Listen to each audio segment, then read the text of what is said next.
कोल्हापूरजवळच्या एका छोट्याशा गावात रामू नावाचा एक वृद्ध माणूस राहत होता. वय अंदाजे 75. अंगावर सदरा, डोक्यावर पांढर फडके आणि डोळ्यात शांतता. गावातल्या लोकांना माहीत होतं की रामू आजोबा रोज सकाळी आपल्या झोपडीच्या बाहेरच्या वडाच्या झाडाखाली बसतात. तिथेच ते रोजनिशी लिहायचे, ध्यान करायचे आणि येणाऱ्या जाणाऱ्यांना शुभेच्छा द्यायचे.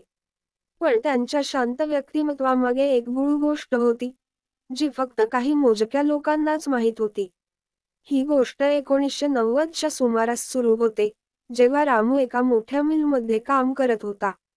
घरची परिस्थिती बेताची. बायको, 2 मुलं आणि एक म्हातारी आई. पगार दिवसासारखा संपायचा, पण त्यांना कधी तक्रार करताना कुणी पाहिलं नाही. एकदा मिलमध्ये मोठा अपघात झाला. रामूच्या सहकार्याचं, वसंतचं, पाय झाडीत अडकून गेले आणि त्याला वाचवण्यासाठी रामूनं स्वतःचा जीव धोक्यात घालून त्याला बाहेर ओढलं. पण त्यात रामूचं स्वतःचं डावं पाय गुडघ्याखालून निकामी झालं. त्याला नोकरी सोडावी लागली. घरच्यांना सांगताना त्याचे डोळे पाणावले, पण तो म्हणाला, आपण इतरांचा जीव वाचवण्यासाठी थोडा त्रास सहन केला, तर काय झालं? दिवस गेले. वसंतचं कुटुंब भरभराटीला आलं. त्याने पुण्यात कंपनी सुरू केली. पण रामूचं कुटुंब हलाखीत राहिलं. मुलं मोठी झाली, पण रामूच्या पायामुळे तो पुन्हा कधी मेहनतीची कामं करू शकला नाही.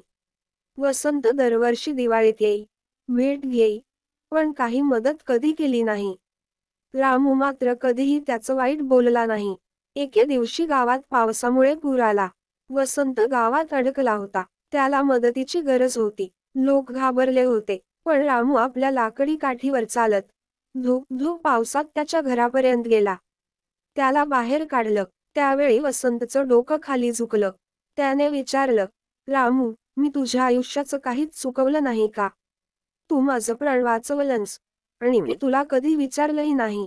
रामू फक्त हसला आणि म्हणाला, माणुसकीचं जेव्हा काहीतरी केलं जातं, तेव्हा त्याचा मोबदला अपेक्षेने केला जात नाही. मी तेव्हा एक मित्र वाचवला होता. आजही मी तेच केलं. त्या दिवसापासून वसंतनं आपला उद्योग रामूच्या नावावर एक ट्रस्ट काढून सुरू केला, रामू मित्र सेवा ट्रस्ट. त्या ट्रस्टद्वारे गावात शाळा, आरोग्य केंद्र आणि वृद्धाश्रम उभे राहिले. रामू मात्र वडाच्या झाडाखाली बसून रोज रोजनिशी लिहित राहिला. कारण त्याला माहीत होतं, आपलं खरं काम दुसऱ्याच्या जीवनात काहीतरी चांगलं घडवून देणं आहे.